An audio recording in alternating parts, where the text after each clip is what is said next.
Nah, konteks aslinya barangkali saya hanya sekedar mengulang.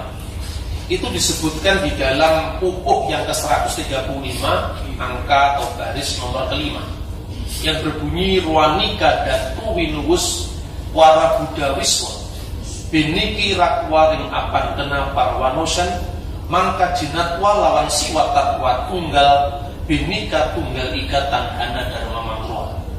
Kalau di Bali disebut binika tunggal ikatan hana dharma mangruwa. Bahasa Jawa menyebutnya A. Bahasa Jawa yang Majapahit ini sekarang masih dilestarikan di Tengger, di Banyumas, karena lafalnya bukan O tapi A. Yang artinya kira-kira konon dikatakan wujud Buddha dan Siwa itu berbeda.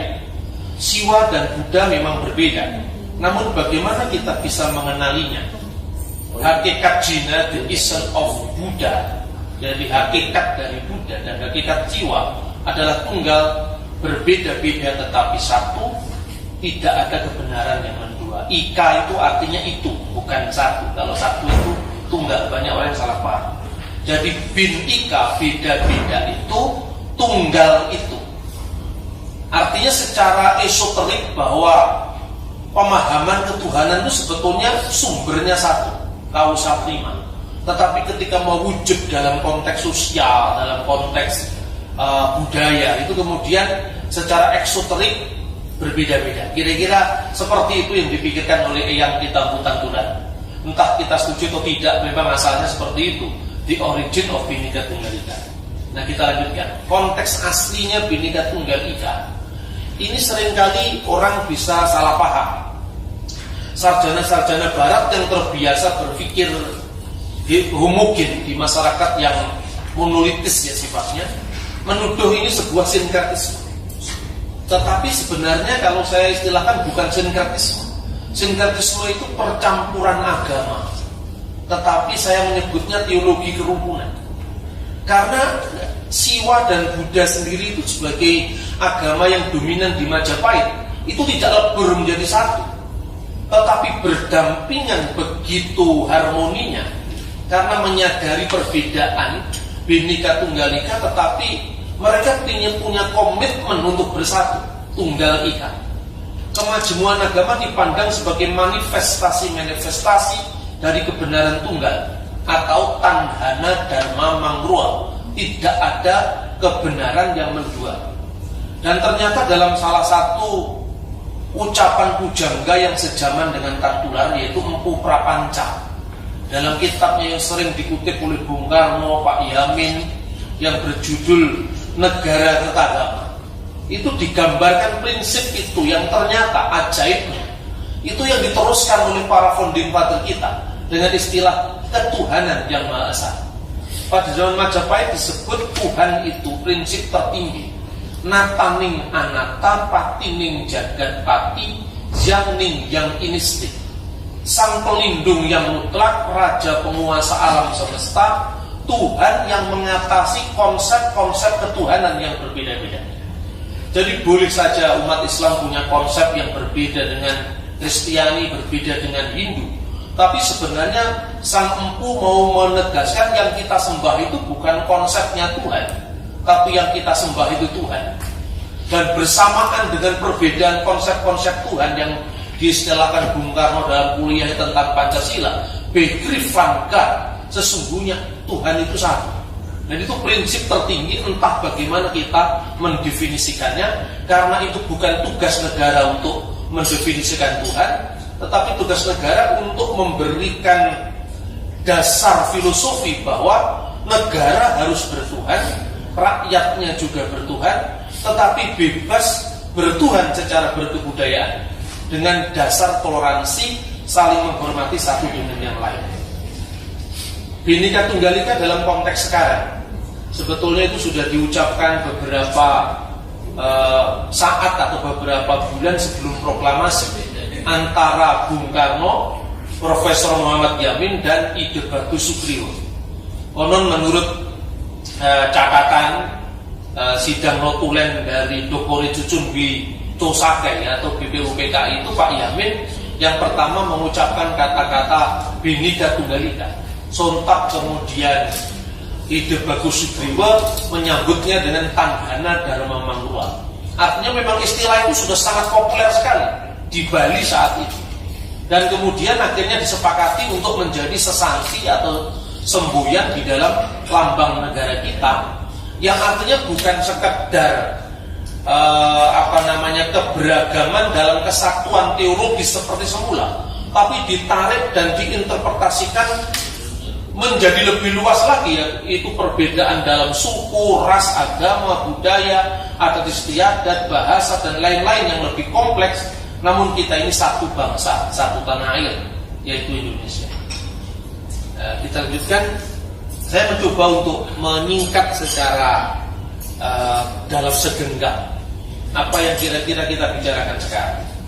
Yang di tengah adalah Bhinneka Tunggal Ika. Sebetulnya saya mengacu pada seorang ahli Indonesia, ya, orang Prancis namanya Denis Lombard. Dia mengatakan demikian: masa awal sebuah kebudayaan atau perorangan menentukan masa kini dan masa depan. Artinya bahwa bangsa itu berawal dari bagaimana dia sendiri memandang dirinya. Nah, kemudian juga berkaitan dengan itu adalah seorang intelektual Kristen Mesir namanya Milad Ana. Dia menulis buku yang berjudul Qabulul Akal, menerima pihak lain. Dia mengatakan warisan pluralisme suatu bangsa menentukan kearifan untuk mengelola perbedaan. Dan dia memberikan contoh. Mesir itu memiliki 7 pilar peradaban yang disebutkan dengan Amidah al-Sab'ah Lisaksiyatil Masriyah. Jadi 7 pilar peradaban Mesir itu karena merupakan serpian-serpian dari budaya-budaya yang datang sebelumnya. Saya kira Pak Baktiar Ali mengajar khusus di sana, paham benar itu. Di sana ada warisan Fir'aun, jadi warisan peradaban yang kuno. Kemudian secara harmoni menerima pengaruh Romawi, Yunani. Ketika agama Kristen masuk, kemudian bersinergi dengan kebudayaan setempat, Koptik, Kristen, dan kemudian budaya Arab masuk, Islam Arab, ada 7 pilar peradaban. Sehingga Mesir itu Islamnya jauh lebih ramah ketimbang katakanlah Afghanistan atau Pakistan yang menerima budaya lebih heterogen, yang lebih pluralis. Berbeda dengan Jerman katanya. Kalau sebuah bangsa, ini saya mengutip Profesor Olaf Suman, sebuah bangsa itu kalau memiliki rujukan kemajemukan masa lalu yang besar, itu lebih lebih tatap menghadapi masa depan, mengelola kemajemukannya. Jerman itu sisa-sisa dari apa yang dulu disebut Imperium Romanum I. Hampir 1000 tahun mereka menerima warisan Romawi Yunani sebagai sebuah imperium besar. Tetapi sesungguhnya identitas itu hilang sama sekali. Saya orang Jerman, saya orang Perancis, saya orang Belanda, itu tidak ada. Ditelan di dalam sentralitas Romanum I. Makanya ketika Imperium Roma itu bubar, bangsa-bangsa ini kesulitan mendefinisikan dirinya. Saya ini siapa? Lalu Jerman pun mengambil dasar nasionalisme itu dari mitologi rakyat yang disebut Nibelungen. Jadi mereka tidak pernah memiliki pengalaman sejarah kemajemukan yang besar. Akhirnya apa? Sakit jiwa juga. Kayak Luther namanya Hitler. Dia mengatakan Jerman überalls, Jerman itu di atas segala-galanya. Dan kemudian menganggap ancaman bagi orang lain yang dianggap lebih superior. Maka munculnya peristiwa pembunuhan orang Yahudi tahun 40-an itu. Nah, bangsa kita ini beruntung, kita ini memiliki warisan sejarah yang berabad-abad terbiasa dengan kemajemukan. Bhinneka Tunggal Ika itu sebagai living reality Indonesia selama berabad-abad. Kemudian ketika Bung Karno mencari rujukan bersama para founding father, awal tahun 45 itu kan kita dihadapkan dengan legitimasi agama atau legitimasi bukan agama. Waktu itu baru runtuhnya Khalifah Turki. Bung Karno menulis dalam Bibah Benda Revolusi, sejarah yang akan mencatat apakah Mustafa Kemal Atatürk itu benar atau salah. Tapi yang jelas waktu itu kalau pilihan bernegara paling tidak kalau tidak sekuler ya teokratis. Tetapi bangsa kita sekali lagi ketika dia menerima warisan sejarah pluralisme yang berabad-abad, menemukan paradigma bukan teokratis, bukan pula paradigma sekularis, tapi paradigma simbiotik yang bisa memadukan antara religiositas bangsa yang memang sangat mengagungkan Tuhan, tapi di pihak lain pluralistik sekali warisan kemajemukannya. Maka negara kita berketuhanan yang Maha Esa, tapi bukan teokrasi. Tidak terbayangkan dulu ketika bangsa kita memiliki sistem legitimasi yang seperti ini. Karena di beberapa negara bagian di Amerika, orang membaca Injil sebelum pelajaran saja bisa dikenai sanksi, karena itu asas memisahkan mutlak sama sekali negara dan agama. Maka itu yang kemudian oleh para founding father disebut bagaimana kita mendirikan negara kebangsaan nasional stat ini, lalu memperoleh rujukan Sriwijaya dan Majapahit. Nah, tetapi kalau kita lihat dalam sejarah, dinamika antara kalau kebenekaan di satu pihak, kemudian itu juga membahayakan ketunggal ikaannya, tetapi sentralitas yang terlalu kuat, yang kemudian meleburkan sama sekali perbedaan itu, juga itu akan mengancam masyarakat kita yang sesungguhnya. Karena itu saya mencatat pasang surutnya Sriwijaya jatuh bangun jadi Majapahit itu sesungguhnya karena gagal mengelola antara yang bhinneka dan yang tunggal ika. Nah, kemudian aplikasinya bagaimana dalam semboyan negara ini, coba menyatukan keberagaman budaya. Jadi orang Batak tidak hilang kebatakannya ketika dia jadi Indonesia. Saya tetap bangga jadi orang Jawa, sekalipun saya tidak mengatakan bahwa Jawa lebih baik dari Madura seperti Pak Mahfud misalnya. Artinya bahwa kebinekaan kita ini tidak menenggelamkan jati diri kita masing-masing. Ketika kita memilih agama Islam, tidak berarti bahwa keislaman kita itu mengganggu keindonesiaan kita, atau kecinaan kita mengganggu keindonesiaan kita, tidak. Jangankan satu generasi, katanya Bung Karno, 10 generasi pun tidak bisa menghilangkan yang namanya rahang Batak atau sipit Tionghoa, ikal mayang Irian atau kuning langsat Manado, sawo mateng Jawa atau lidah Bali. Karena Tuhan Allah Subhanahu wa Ta'ala, kata Bung Karno, telah menakdirkan bangsa kita yang mendiami teritori antara Sabang sampai Merauke ini memang hukum sejarahnya menjadi satu. Itulah sebabnya kemudian Bhinneka Tunggal Ika ini menjadi roh yang bagaimana membingkai kebinekaan kita ini. Dan syukur alhamdulillah karena Undang-Undang Dasar kita di pasal-pasalnya mencantumkan implementasi semboyan ini dalam kehidupan berbangsa, bernegara, dan bermasyarakat. Jadi Nusantara itu istilah India untuk menyebut tanah air kita.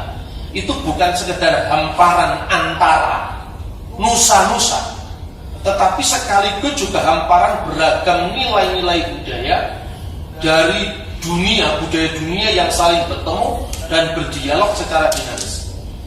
Luar biasanya Bapak Ibu, fakta ini tidak hanya dicatat oleh sejarah kita, tetapi sejarah bangsa-bangsa itu sudah mencatat Indonesia jauh sebelum bangsa kita mencatat sejarah kita sendiri. Bukankah kita diajari prasejarah kita itu abad keempat, Prasasti Kutai Mula Warman. Tapi sesungguhnya sebelum abad keempat sudah ada catatan-catatan dari India, Cina, bahkan Timur Tengah tentang Indonesia.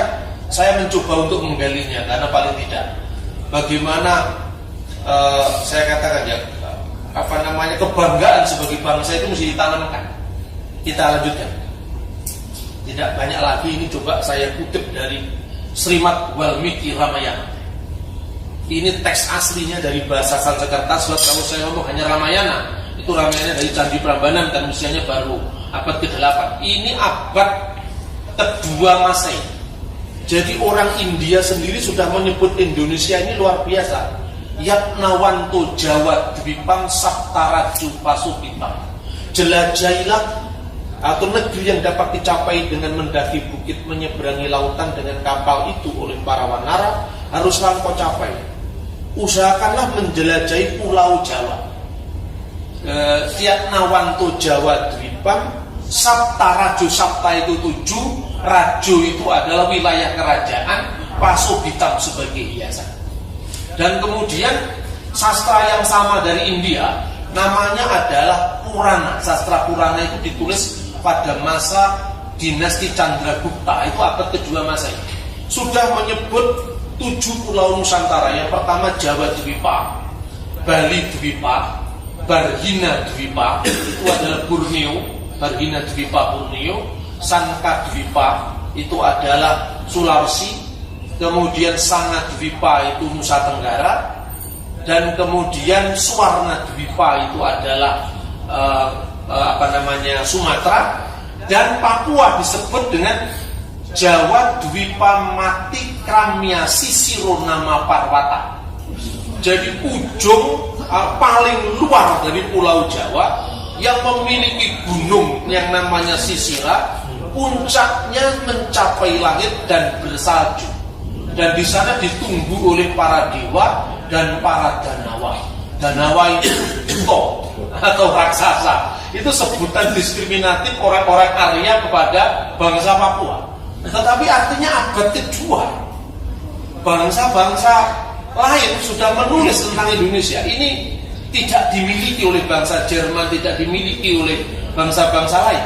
Dan ini kiranya menjadi istilahnya Dennis Lombard itu sebagai masa awal yang sangat menentukan masa kini dan masa depan. Kita memiliki akar budaya religiositas bangsa yang sangat tinggi. Religiositas ini artinya bukan organized religion, tapi artinya degup jantung setiap anak bangsa yang spiriti oleh semangat ketuhanan. Jadi negara kita itu tidak mungkin jadi negara yang tidak bertuhan, karena itu catatan rentangan sejarahnya yang berabad-abad. Bahkan kata sembahyang itu aslinya dari zaman pra-Indonesia modern. Prasasti Dapuntajang itu di Kedukan Bukit itu disebutkan Dapuntajang Nayek Kaparau Mangalap Jaya Sidayatra. Itu prasasti Sriwijaya. Dapuntajang itu artinya pengabdi pada Hyang Tuhan, dan kata sembahyang menyembah Tuhan. Entah bagaimana didefinisikan menurut ilmu kalam atau menurut teologi Kristen, itu bukan urusan negara.